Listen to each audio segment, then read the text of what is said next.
അതേസമയം ആഗോള അയ്യപ്പ സംഗമത്തിനുള്ള ഒരുക്കങ്ങൾ ഇവിടെ പുരോഗമിച്ചുകൊണ്ടിരിക്കുകയാണ്. അപ്പോൾ രഞ്ജിത്ത് രാമചന്ദ്രൻ കൂടി എന്റെ കൂടെ ചേരുന്നുണ്ട്. രഞ്ജിത്ത്, എന്തെല്ലാം ഒരുക്കങ്ങൾ ഇപ്പോൾ കാണുന്നു ഇവിടെ?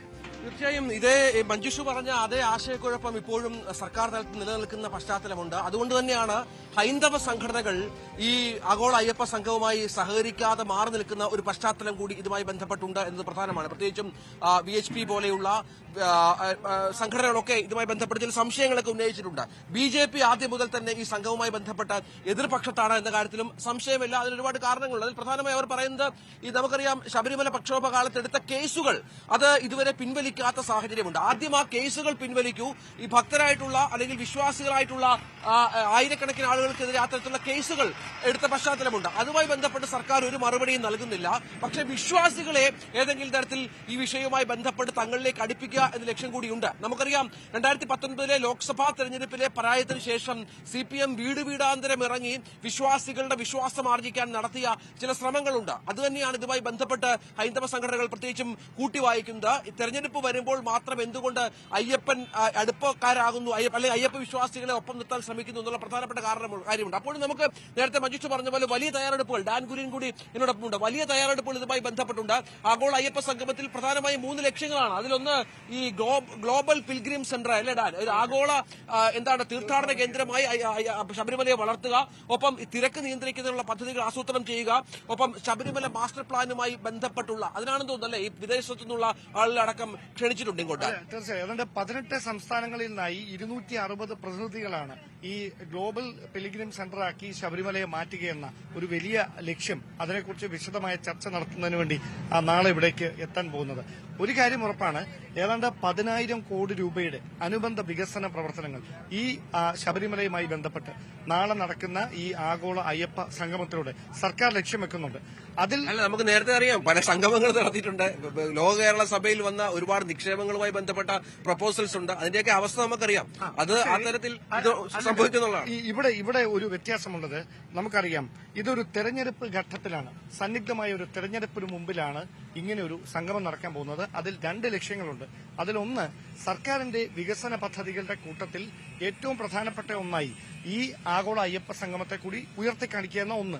മറ്റൊന്ന്, വിശ്വാസ സമൂഹത്തിന്റെ വോട്ട് ബാങ്ക്, അത് കേരളത്തിൽ അവഗണിക്കാനാവാത്ത ഒരു വോട്ട് ബാങ്കായി അവർ മാറുകയാണ്. പലതവണ അനുഭവമുണ്ട് പാർട്ടിക്ക്. തീർച്ചയായിട്ടും ഒരിക്കൽ കൈപൊള്ളിയതാണ്. ഇനി ഒരിക്കലും അങ്ങനെ ഒരു അവസ്ഥ ആവർത്തിക്കപ്പെടാതിരിക്കാനുള്ള ഒരു ബോധപൂർവമായ നീക്കം സർക്കാരിന് അതൊരു പൊളിറ്റിക്കൽ സ്ട്രാറ്റജിയാണ്. അതിൽ രാഷ്ട്രീയമായി സർക്കാർ അത്തരത്തിലൊരു അവസരം പ്രയോജനപ്പെടുത്തുന്നു. അതിനെ രാഷ്ട്രീയമായി തന്നെ പ്രതിരോധം തീർക്കാൻ മറ്റ് കക്ഷികൾ UDF ആയാലും BJP ആയാലും ശ്രമിക്കുന്ന ഒരു സാഹചര്യം ഇതാണ് നിലവിൽ നടക്കുന്നത്. എന്തായാലും ഒരു കാര്യം ഉറപ്പാണ്, ആരൊക്കെ ഇത് ഈ അവഗണിച്ച് മാറാനുള്ള ഒരു ശ്രമം മറ്റ് പാർട്ടികളുടെയും അല്ലെങ്കിൽ ഇതുമായി ബന്ധപ്പെട്ട് എതിർപ്പ് ഉയർത്തുന്നവരുടെയൊക്കെ ഭാഗത്തു നിന്ന് ഉണ്ടാകുമെങ്കിലും സർക്കാർ കൃത്യമായി ഇതുമായി ബന്ധപ്പെട്ട് നടത്തുന്ന ഒരു പ്രചാരണം അത് വിശ്വാസ സമൂഹത്തെ സ്വാധീനിക്കുമെന്നൊരു വലിയ പ്രതീക്ഷ ഇതുമായി ബന്ധപ്പെട്ട സർക്കാർ കേന്ദ്രങ്ങൾ. മറ്റൊരു പ്രത്യേകത, ഈ തെരഞ്ഞെടുക്കപ്പെട്ട പ്രതിനിധികളാണ്. ഏതാണ്ട് 4000-ഓളം 5000-നടുത്ത ആളുകൾ ഓൺലൈനിൽ ഇതുമായി ബന്ധപ്പെട്ട് രജിസ്റ്റർ ചെയ്തിട്ടുണ്ട്. അതിൽ 3000 പേർക്കാണ് പങ്കെടുക്കാൻ അവസരമുള്ളത്. അത് കൂടാതെ 500-ഓളം മറ്റ് പ്രതിനിധികൾ. അതിന്റെ വിശദാംശം എന്താണ്? അതായത് ആകെ 4860 പേരാണ് ഓൺലൈനായി രജിസ്റ്റർ ചെയ്തത്. അതിൽ ആദ്യം രജിസ്റ്റർ ചെയ്ത 3000 പേർക്കായിരിക്കും ഓൺലൈനായി അപേക്ഷിച്ചവരിൽ 3000 പേർക്കായിരിക്കും നാളത്തെ സംഗമത്തിൽ പങ്കെടുക്കാൻ കഴിയുക. അതിനു പുറമെ ദേവസ്വം ബോർഡ് നേരിട്ട് ക്ഷണിച്ചിരിക്കുന്ന വിശിഷ്ടാതിഥികൾ ഉൾപ്പെടെയുള്ള പല രംഗത്തിലെ പ്രമുഖർ, അങ്ങനെ 500 പേർ, അങ്ങനെ ഏതാണ്ട് ഒരു 3500 പേർക്ക് ഇവിടെ ഇരിക്കാനുള്ള സജ്ജീകരണമായ ഡാൻ കുര്യനും രഞ്ജിത്ത് രാമചന്ദ്രനും വിശദാംശങ്ങൾ നൽകുകയാണ്. ആഗോള അയ്യപ്പ സംഗമത്തിന്റെ ഒരുക്കങ്ങളിലേക്ക് കടക്കുന്നു പമ്പയിൽ. അതേസമയത്ത് ഒരുപാട് ചോദ്യങ്ങൾ ബാക്കിയാവുകയും ചെയ്യുന്നു. CPM നേതാവ് ശ്രീ KN കുമാർ നമുക്കൊപ്പം ചേരുന്നു. ശ്രീ KN കുമാർ, ആഗോള അയ്യപ്പ സംഗമം വിശ്വാസികൾ ഉറ്റുനോക്കുമ്പോൾ ചില ചോദ്യങ്ങൾ ഇപ്പോഴും ബാക്കിയാകുന്നു എന്നുള്ളൊരു കാര്യം, അത് യുവതീ പ്രവേശനവുമായി ബന്ധപ്പെട്ട് സത്യവാങ്മൂലവുമായി ബന്ധപ്പെട്ട് പോലും സർക്കാർ തെറ്റിദ്ധരിപ്പിക്കുന്നു ജനങ്ങളെ എന്നുള്ള ഒരു വലിയ ചോദ്യമാണ്. ഇന്നലെ ദേവസ്വം മന്ത്രി സഭയിൽ കൊടുക്കുന്ന മറുപടി, ഇതിനു മുൻപ് സുപ്രീം കോടതിയിൽ കൊടുത്ത സത്യവാങ്മൂലവും അതുമായി ബന്ധപ്പെട്ട സർക്കാർ നടത്തിയ വിശദീകരണങ്ങളുമായി ചേർന്നു പോകുന്നില്ല എന്നുള്ളതാണ് വിഷയം. ഈ ചോദ്യത്തിന് ഉത്തരം നൽകി ശേഷം കൂടി അയ്യപ്പ സംഗമത്തിലേക്ക് കടക്കുമ്പോൾ വിശ്വാസികൾക്കൊപ്പമാണ് എന്ന് കുറച്ചുകൂടെ ഉറച്ചു പറയാൻ സർക്കാരിന് കഴിയില്ലേ? അല്ല, സർക്കാരിനെ സംബന്ധിച്ചിടത്തോളം അയ്യപ്പ സംഗമം ശബരിമലയുടെ വികസനവുമായി ബന്ധപ്പെട്ട കാര്യമാണ്. അവിടെ ഒരു സത്യവാങ്മൂലത്തെ സംബന്ധിച്ച് എന്താണ് ഉണ്ടായത് എന്നുള്ളത് ആ കോടതി വിധി വായിക്കുന്ന ഏതൊരാൾക്കും മനസ്സിലാവും. അത് മന്ത്രിക്ക് മാറ്റി പറയാൻ പറ്റുന്ന കാര്യമല്ല. കാരണം കോടതി വിധിയിൽ ഏത് സത്യവാങ്മൂലമാണ് പരിശോധിച്ചത്, ഏത് കാലത്ത് സത്യവാങ്മൂലമാണ് പരിശോധിച്ചത്, അതിലെന്താണ് മാറ്റം വന്നത്, എന്താണ് പ്രശ്നമുള്ളത് എന്നൊക്കെ വിധി വായിച്ച് എത്രയോ കാലം മുമ്പ് നമ്മൾ മനസ്സിലാക്കിയ കാര്യമാണ്. അല്ല, വിധി വായിച്ച് അതിനൊത്തൊരു വ്യക്തമായ ധാരണയുണ്ട്. അതാണ് മന്ത്രി പറഞ്ഞത് മാറ്റി പറഞ്ഞു എന്ന് ചോദിക്കേണ്ടതായി വരുന്നത്. അല്ല, ഉണ്ടെങ്കിൽ പിന്നെ ആർക്കാണ് ഇപ്പൊ ഉറക്കം പോയത്? ഇന്ന് രാത്രിയിൽ അത് വായിക്കാതെ ഉറക്കമില്ലാത്ത വിധം നാളെ അയ്യപ്പത്തിന് മുമ്പ് ഇത് വീണ്ടും വായിക്കണം എന്ന് ആർക്കാണ് ഇപ്പോൾ സംശയം വന്നത്? ഇടതുപക്ഷത്തിനെ സംബന്ധിച്ചിടത്തോളം ഏത് സത്യവാങ്മൂലമാണ് കോടതിയിൽ കൊടുത്തിരിക്കുന്നത്? സംസ്ഥാന സർക്കാരിന്റെ ഭാഗമായിട്ട് കേരളത്തിൽ നിന്ന് സംസ്ഥാന സർക്കാരിന്റെ നിലപാടായിട്ട് സുപ്രീം കോടതിയിൽ സമർപ്പിച്ചിരിക്കുന്ന സത്യവാങ്മൂലം 2016 ഫെബ്രുവരിയിൽ ഉമ്മൻചാണ്ടി സർക്കാരിന്റെ കാലത്ത് കൊടുത്തതാണോ, 2007 VS അച്യുതാനന്ദ സർക്കാരിന്റെ കാലത്ത് കൊടുത്തതാണോ എന്ന ചോദ്യം മാത്രമേ ഉള്ളൂ. അതിന് ഉത്തരം പ്രതിപക്ഷത്തിനും BJPക്കും ഇല്ല. കോടതി വിധി പ്രഖ്യാപിക്കുന്ന ഏതെങ്കിലും ഒരു സത്യവാങ്മൂലം മാത്രം വെച്ചിട്ടാണോ? നിങ്ങൾ ആ വിധി വായിച്ചു നോക്കിയിട്ടുണ്ടോ? സത്യവാങ്മൂലം അതുകൂടി വിഴുങ്ങിയിട്ടാണോ? പരസ്പര വിരുദ്ധമായിട്ടുള്ള രണ്ട് സത്യവാങ്മൂലങ്ങൾ ഒരേ സമയം പരിശോധിക്കില്ല. ആകെ കേരള സർക്കാർ പറഞ്ഞൊരു കാര്യം, ഒരു ആചാരവുമായി ബന്ധപ്പെട്ട് ഹിന്ദു മതത്തിലെ പണ്ഡിതന്മാരായിട്ടുള്ള ആളുകളുടെ അഭിപ്രായം തേടണം. 2, അങ്ങനെ അഭിപ്രായം തേടുമ്പോൾ എടുക്കുന്ന തീരുമാനം എന്തോ ആ തീരുമാനം ഞങ്ങൾ നടപ്പാക്കും.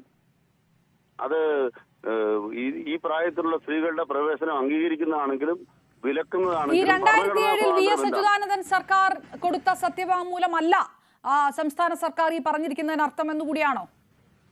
അങ്ങനെയല്ല. ഒരു സത്യവാങ്മൂലം കൊടുക്കുമ്പോൾ ആ കേസിൽ തന്നെ അധിക സത്യവാങ്മൂലം കൊടുക്കാനുള്ള അവകാശങ്ങൾ ഉണ്ടാവും, ഇല്ലെങ്കിൽ സാഹചര്യങ്ങൾ വരും. പരസ്പര വിരുദ്ധമായിട്ടുള്ള കാര്യങ്ങളാണെങ്കിലോ അതിൽ പരസ്പര വിരുദ്ധമാണല്ലോ. കഴിഞ്ഞുപോയ കാര്യമാണ്. ഇന്ന് രാത്രി ഉറക്കമില്ലാതെ ആർക്കാ ഇത്?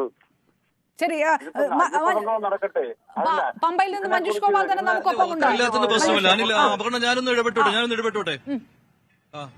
അനിൽ അത് ഉറക്കമില്ലാത്തതിന്റെ പ്രശ്നമല്ല. അനിൽ ഇത് നിയമസഭയിൽ ഇങ്ങനെ മറുപടി കൊടുക്കുമ്പോൾ അത് കൃത്യമായിട്ട് മറുപടി കൊടുത്താൽ എന്താണ് കുഴപ്പം? ദേവസ്വം മന്ത്രി മിനിയാന്ന് നിയമസഭയിൽ മറുപടി കൊടുത്തപ്പോൾ ഉമ്മൻചാണ്ടി സർക്കാരിന്റെ, അങ്ങനെയല്ല 2011-16 കാലത്തെ സർക്കാരിന്റെ സത്യവാങ്മൂലത്തിൽ തിരുത്തൽ വരുത്തിയിട്ടില്ല എന്ന് പറയുന്നു. സാങ്കേതികമായിട്ട് അങ്ങനെയായിരിക്കും, പക്ഷേ കൃത്യമായിട്ട് പറയുമ്പോൾ അങ്ങനെ അല്ലല്ലോ അതിനകത്തെ കാര്യം. 2007 VS അച്യുതാനന്ദൻ സർക്കാർ കൊടുത്ത സത്യവാങ്മൂലമാണ് ശരിയെന്ന് കൃത്യമായിട്ട് കോടതിയിൽ പറഞ്ഞിട്ടുള്ള, അല്ലെങ്കിൽ അതാണല്ലോ അഡീഷണൽ സത്യവാങ്മൂലം എന്ന് പറയുന്നത്. അങ്ങനെ കൊടുത്തതാണ് 2016 നവംബറിൽ കോടതി കേസെടുത്തപ്പോൾ. കോടതി എന്തുകൊണ്ടാണ് പ്രത്യേകിച്ച് ചോദിച്ചത്, നിങ്ങൾ ഈ സർക്കാരുകൾ ഭരണം മാറി വരുന്ന സമയത്ത് എന്തുകൊണ്ടാണ് ശബരിമലയിലെ വിഷയത്തിൽ ഇങ്ങനെ നിലപാട് മാറ്റുന്നത് എന്ന് വിമർശനത്തോടു കൂടി തന്നെ കോടതി ചോദിച്ചപ്പോഴാണ് സംസ്ഥാന സർക്കാർ, പിണറായി സർക്കാർ അധികാരമേറ്റൊരു 4 മാസം കഴിഞ്ഞപ്പോൾ തന്നെ കോടതിയെ അറിയിച്ചത്, ഞങ്ങൾ വിശ്വസിക്കുന്നത് 2007 സർക്കാർ കൊടുത്ത സത്യവാങ്മൂലമാണ്, അതാണ് ഞങ്ങളുടെ നിലപാട് എന്നാണ്. അപ്പോൾ പിന്നെ നിയമസഭയിൽ പറയുമ്പോൾ ഞങ്ങൾ 2011-16 കാലഘട്ടത്തിലെ സത്യവാങ്മൂലത്തിൽ തിരുത്തൽ വരുത്തിയിട്ടില്ല എന്ന് പറയുന്നത്, അതെങ്ങനെയത് ശരിയാകും? അത് സാങ്കേതികമായിട്ടാണെങ്കിൽ പോലും അതിലൊരു തെറ്റുണ്ടല്ലോ അക്കാര്യത്തിൽ.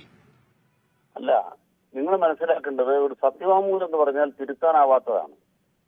നിങ്ങൾ ഇന്നൊരു സത്യം ചെയ്തു, നാളെ വേറൊരു സത്യം ചെയ്തു, അങ്ങനെ പത്രവാർത്ത മാറ്റുന്ന പോലെയോ ചാനലുകാർ കള്ളം പറഞ്ഞിട്ട് പിന്നെ തിരുത്തുന്ന പോലെ തിരുത്താൻ പറ്റുന്നതാണോ കോടതി കൊടുക്കുന്ന സത്യവാങ്മൂലം?